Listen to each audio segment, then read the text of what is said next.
Recording by Andy Sames. The Mystery of the Derelict by William Hope Hodgson. All night had the four-masted ship Tarawak lain motionless in the drift of the Gulf Stream, for she had run into a calm patch, into a stark calm, which had lasted now for 2 days and nights.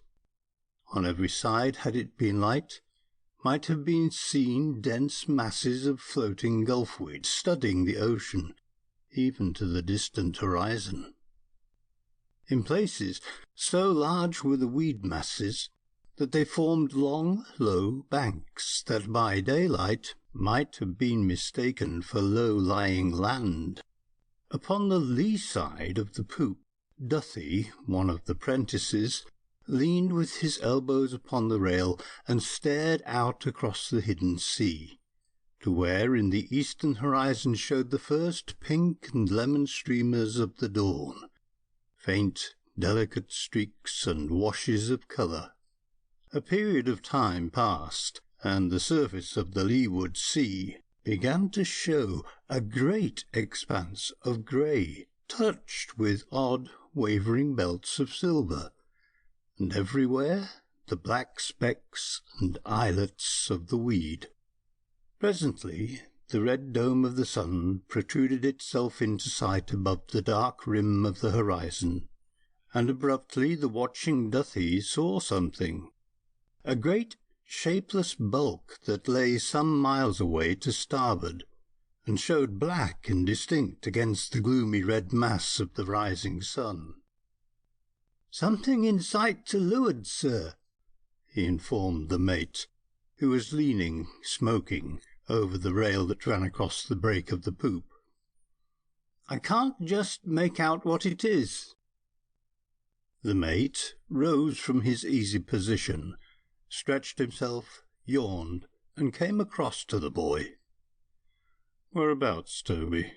he asked wearily, and yawning again. "There, sir," said Duthie, alias Toby. "Broad away on the beam, and right in the track of the sun. It looks something like a big houseboat, or a haystack." The mate stared in the direction indicated, and saw the thing which puzzled the boy, and immediately the tiredness went out of his eyes and face. "Pass me the glasses off the skylight, Toby," he commanded, and the youth obeyed.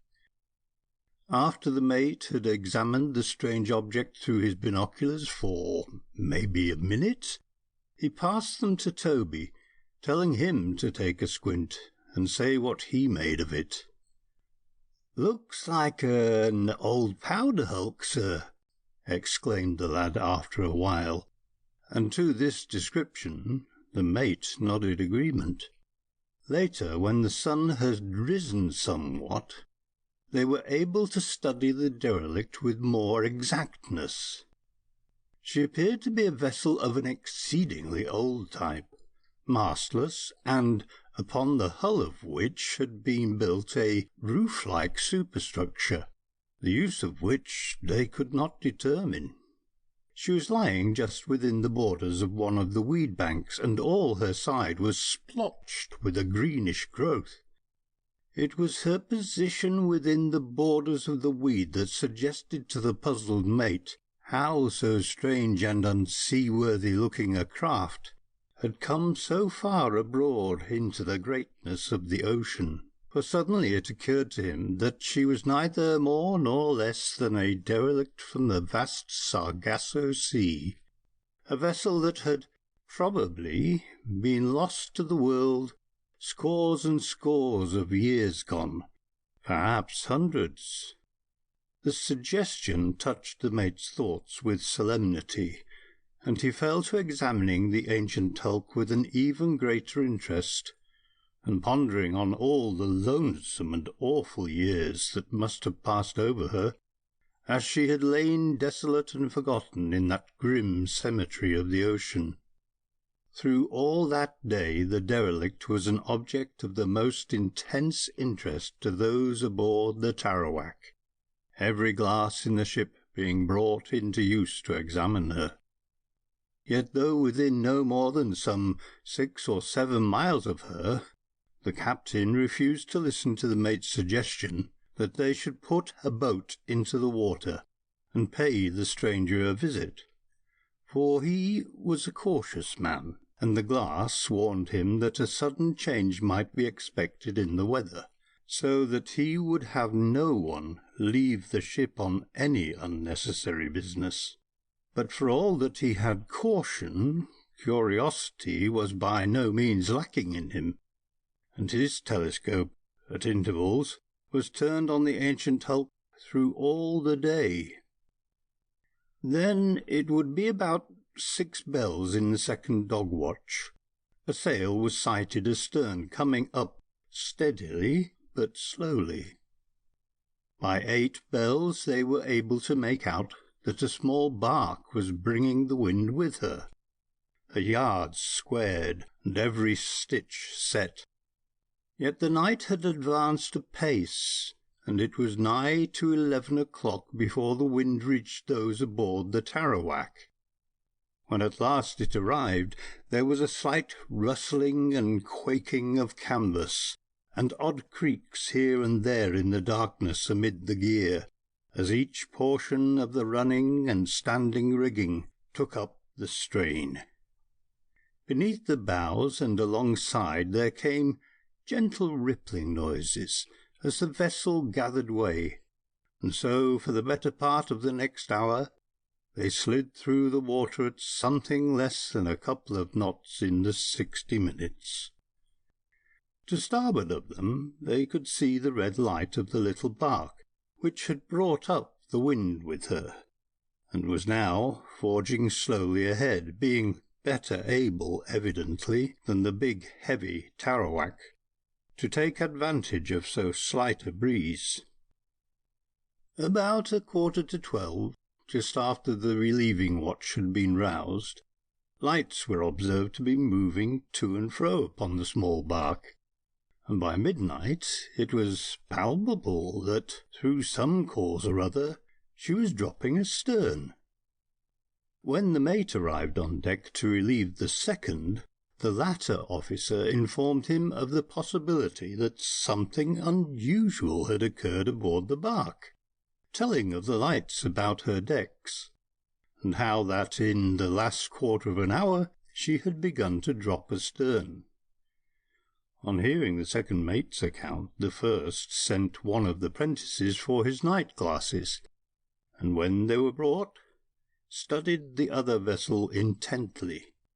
That is, so well as he was able through the darkness, for even through the night glasses she showed only as a vague shape surmounted by the 3 dim towers of her masts and sails.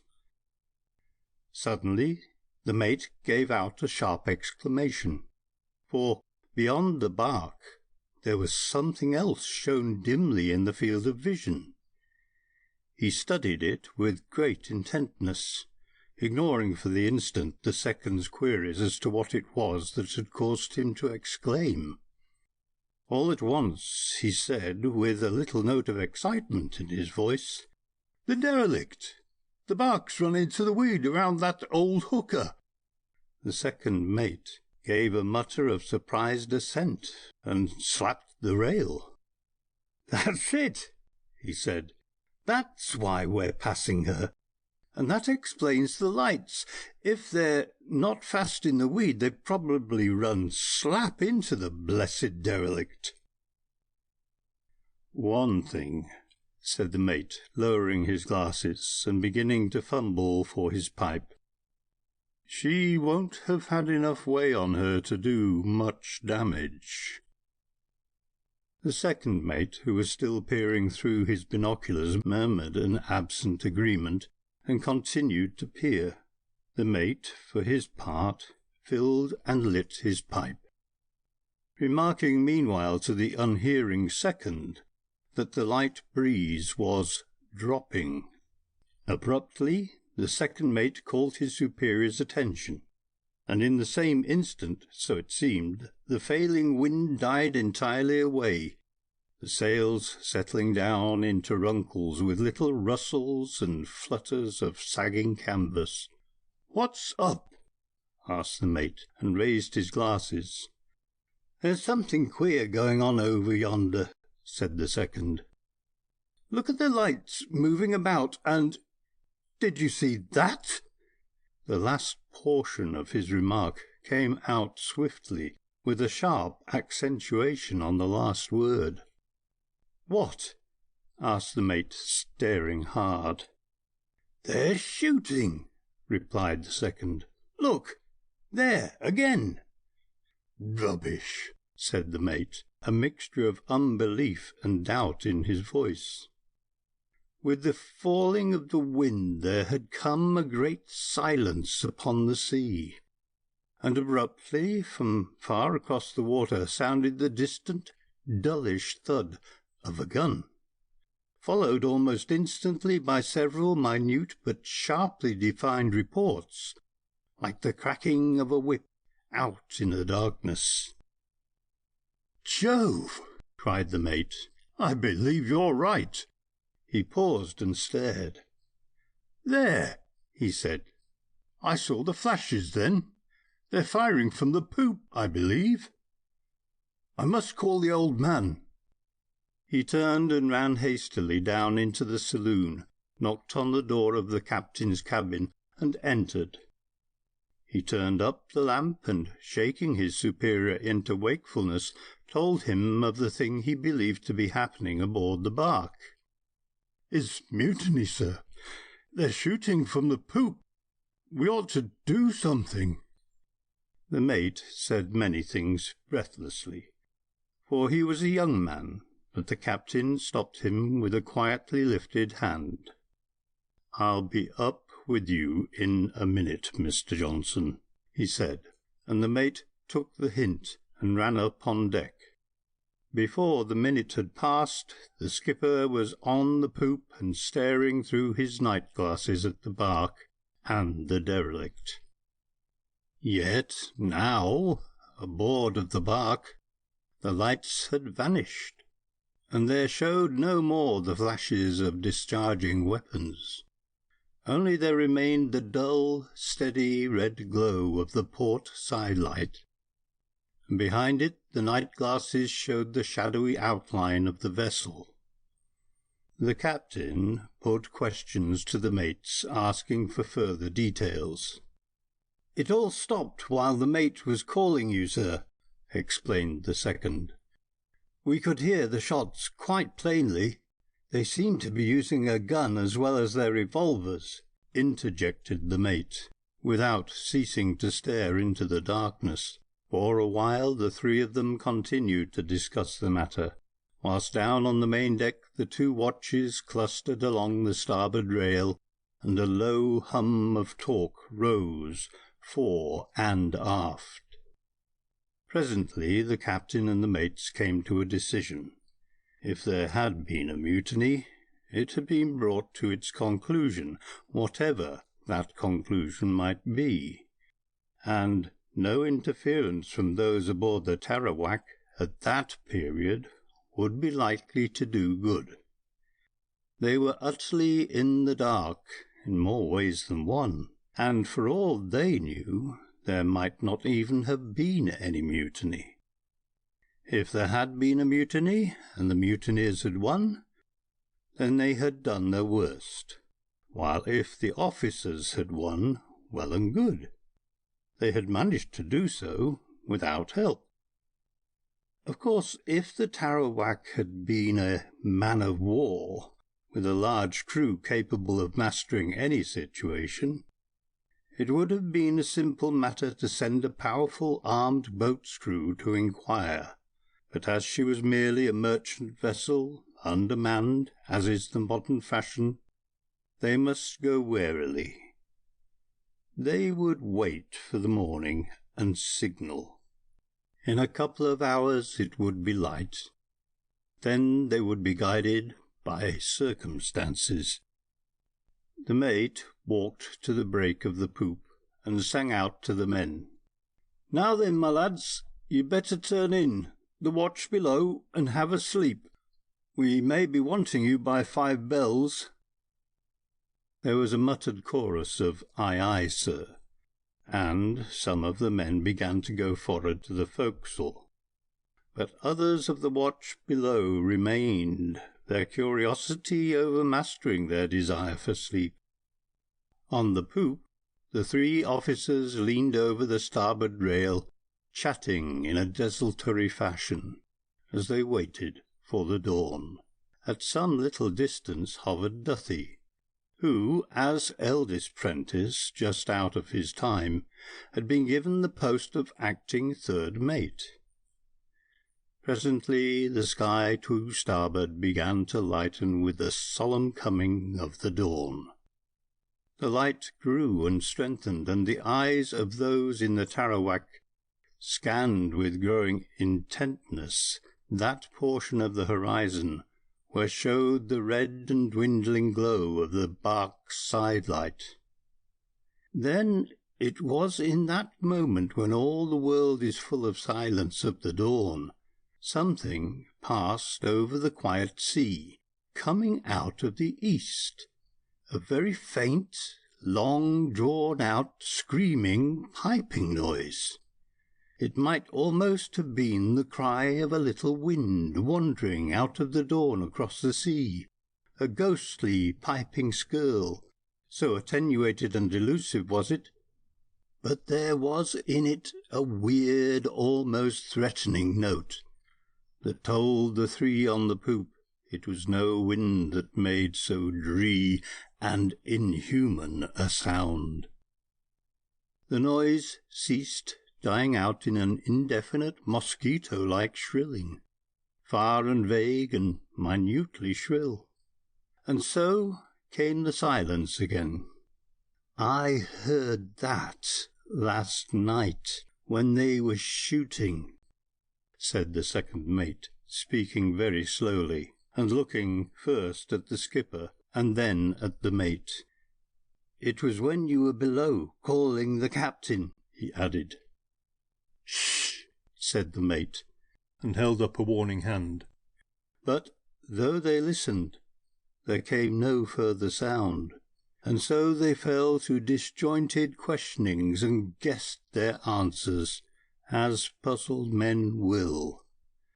And ever and anon they examined the bark through their glasses, but without discovering anything of note, save that when the light grew stronger, they perceived that her jib-boom had struck through the superstructure of the derelict, tearing a considerable gap therein.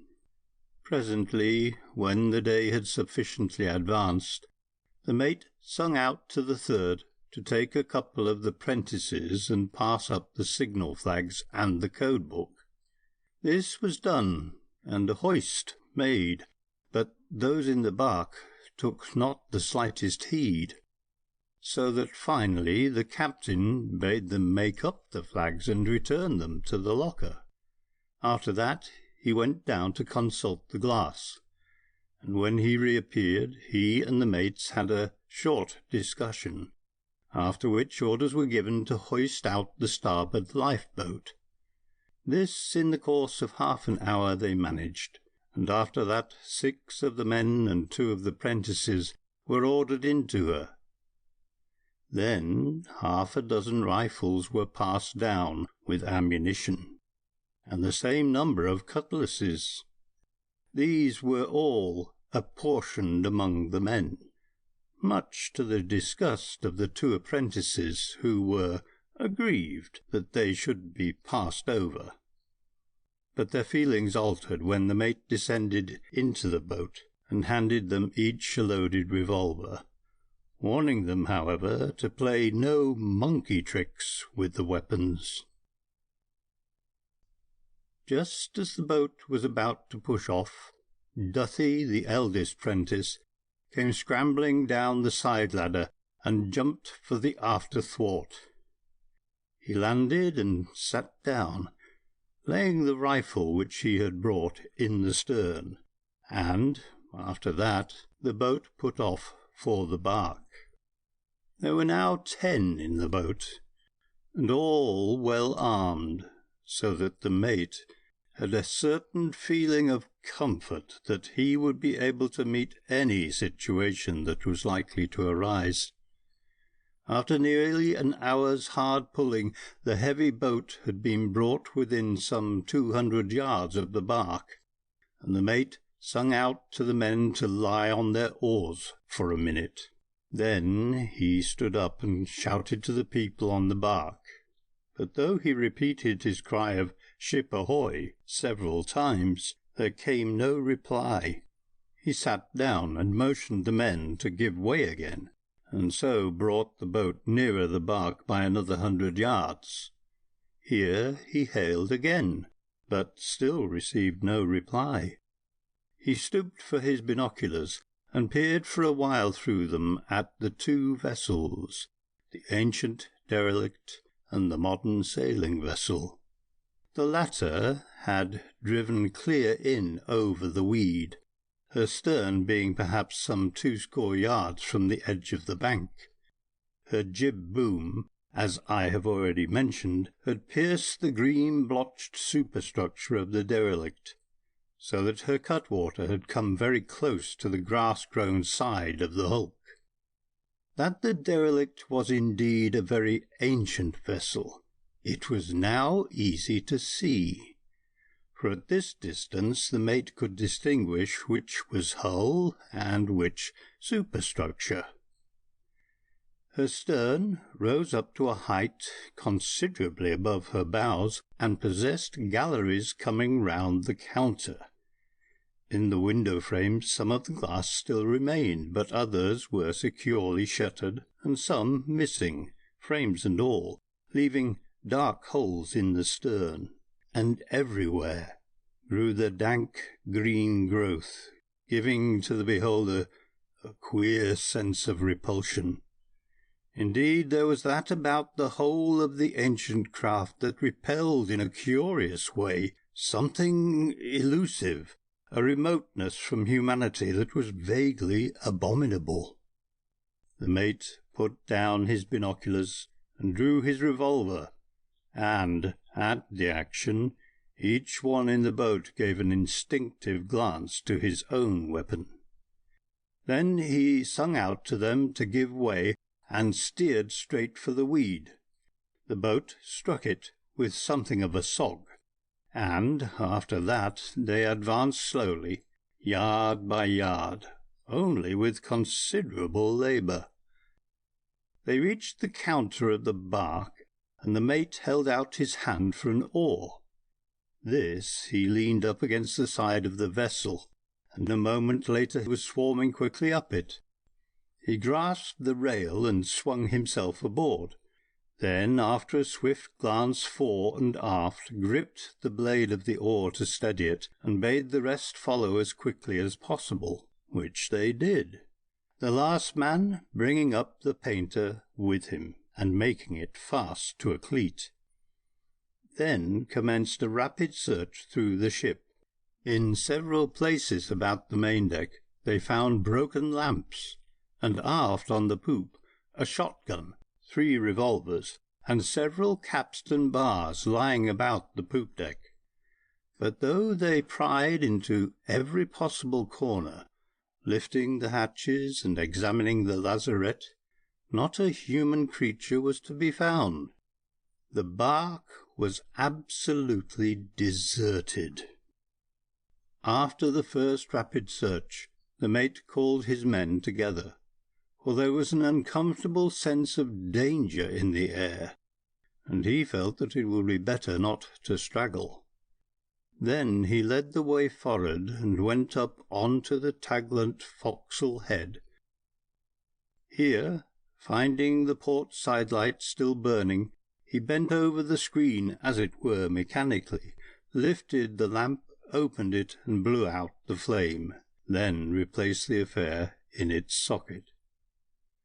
After that he climbed into the bows and out along the jib boom, beckoning to the others to follow, which they did, no man saying a word, and all holding their weapons handily, for each felt the oppressiveness of the incomprehensible about them. The mate reached the hole in the great superstructure and passed inside, the rest following. Here they found themselves in what looked something like a great gloomy barracks, the floor of which was the deck of the ancient craft. The superstructure, as seen from the inside, was a very wonderful piece of work, being beautifully shored and fixed, so that at one time it must have possessed immense strength, though now it was all rotted and showed many a gape and rip. In one place near the centre or midships part was a sort of platform high up, which the mate conjectured might have been used as a lookout, though the reason for the prodigious superstructure itself he could not imagine. Having searched the decks of this craft, he was preparing to go below when suddenly Duthie caught him by the sleeve and whispered to him tensely to listen.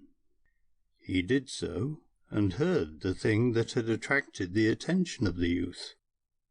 It was a low, continuous, shrill whining that was rising from out of the dark hole beneath their feet, and abruptly the mate was aware that there was an intensely disagreeable animal-like smell in the air.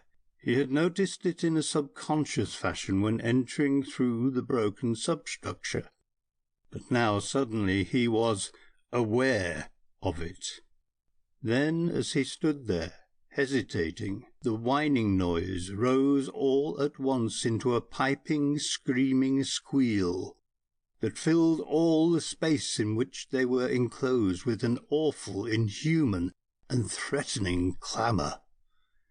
The mate turned and shouted at the top of his voice to the rest to retreat to the bark, and he himself, after a further quick, nervous glance round, hurried towards the place where the end of the bark's jib-boom protruded in across the decks. He waited with strained impatience, glancing ever behind him until all were off the derelict, and then sprang swiftly on to the spar that was their bridge to the other vessel. Even as he did so, the squealing died away into a tiny, shrilling, twittering sound that made him glance back, for the suddenness of the quiet was as effective as though it had been a loud noise. What he saw seemed to him in that first instant so incredible and monstrous that he was almost too shaken to cry out. Then he raised his voice in a shout of warning to the men, and a frenzy of haste shook him in every fibre as he scrambled back to the bark, shouting ever to the men to get into the boat. For in that backward glance he had seen the whole decks of the derelict a-move with living things, giant rats, thousands and tens of thousands of them, and so in a flash had come to an understanding of the disappearance of the crew of the bark. He had reached the forecastle head now, and was running for the steps, and behind him, making all the long slanting length of the jib-boom black, were the rats, racing after him. He made one leap to the main deck and ran. Behind sounded a queer, multitudinous pattering noise swiftly surging upon him. He reached the poop steps, and as he sprang up them, felt a savage bite in his left calf. He was on the poop deck now, and running with a stagger. A score of great rats leapt around him, and half a dozen hung grimly to his back, whilst the one that had gripped his calf flogged madly from side to side as he raced on. He reached the rail, gripped it, and vaulted clean over and down into the weed. The rest were already in the boat, and strong hands and arms hove him aboard, whilst the others of the crew sweated in getting their little craft round from the ship. The rat still clung to the mate, but a few blows with a cutlass eased him of his murderous burden. Above them, making the rails and half round of the poop black and alive, raced thousands of rats.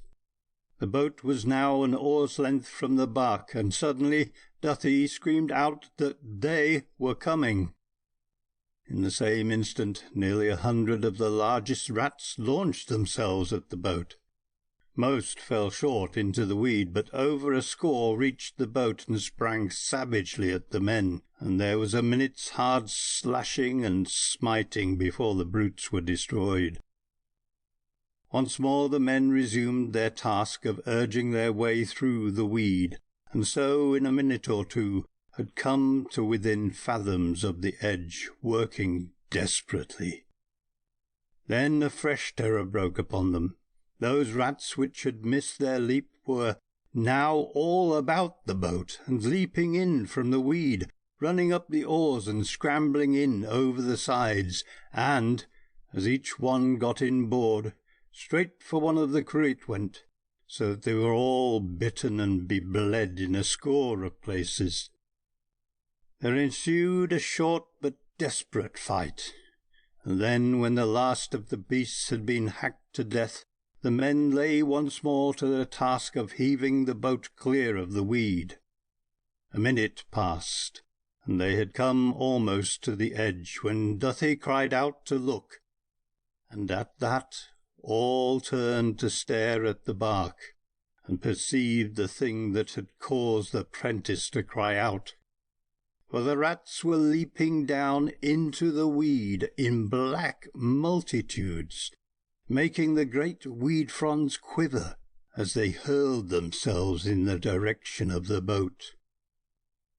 In an incredibly short space of time, all the weed between the boat and the bark was alive with the little monsters coming at breakneck speed. The mate let out a shout, and snatching an oar from one of the men, leapt into the stern of the boat and commenced to thrash the weed with it, whilst the rest laboured infernally to pluck the boat forth into the open sea. Yet despite their mad efforts and the death-dealing blows of the mate's great 14-foot oar, the black living mass were all about the boat and scrambling aboard in scores before she was free of the weed. As the boat shot into the clear water, the mate gave out a great curse, and, dropping his oar, began to pluck the brutes from his body with his bare hands, casting them into the sea. Yet fast almost as he freed himself, others sprang upon him, so that in another minute he was like to have been pulled down, for the boat was alive and swarming with the pests. But that some of the men got to work with their cutlasses and literally slashed the brutes to pieces, sometimes killing several with a single blow, and thus in a while the boat was freed once more, though it was a sorely wounded and frightened lot of men that manned her. The mate himself took an oar, as did all those who were able, and so they rowed slowly and painfully away from that hateful derelict, whose crew of monsters even then made the weed all of a heave with hideous life. From the Tarawak came urgent signals for them to haste, by which the mate knew that the storm which the captain had feared must be coming down upon the ship, and so he spurred each one to greater endeavour until, at last, they were under the shadow of their own vessel, with very thankful hearts and bodies, bleeding, tired, and faint. Slowly and painfully the boat's crew scrambled up the side ladder, and the boat was hoisted aboard. But they had no time then to tell their tale, for the storm was upon them. It came half an hour later, sweeping down in a cloud of white fury from the eastward, and blotting out all vestiges of the mysterious derelict and the little bark which had proved her victim. And after that, for a weary day and night, they battled with the storm. When it passed, nothing was to be seen, either of the two vessels or of the weed which had studded the sea before the storm, for they had been blown many a score of leagues to the westward of the spot, and so had no further chance, nor I ween inclination, to investigate further the mystery of that strange old derelict of a past time and her habitants of rats. Yet many a time and in many forecastles has this story been told, and many a conjecture has been passed as to how came that ancient craft abroad there in the ocean. Some have suggested, as I indeed have made bold to put forth as fact, that she must have drifted out of the lonesome Sargasso Sea, and, in truth, I cannot but think this the most reasonable supposition. Yet of the rats that eventually dwelt in her, I have no reasonable explanation to offer, whether they were true ship's rats or a species that is to be found in the weed-haunted plains and islets of the Sargasso Sea, I cannot say. It may be that they are the descendants of rats that lived in ships long centuries lost in the weed sea, and which have learned to live among the weed, forming new characteristics and developing fresh powers and instincts. Yet I cannot say, for I speak entirely without authority, and do but tell this story as it is told in the forecastle of many an old-time sailing ship, that dark, brine-tainted place, where the young men learn somewhat of the mysteries of the all-mysterious sea. The End of The Mystery of the Derelict by William Hope Hodgson. Recording by Andy Sames.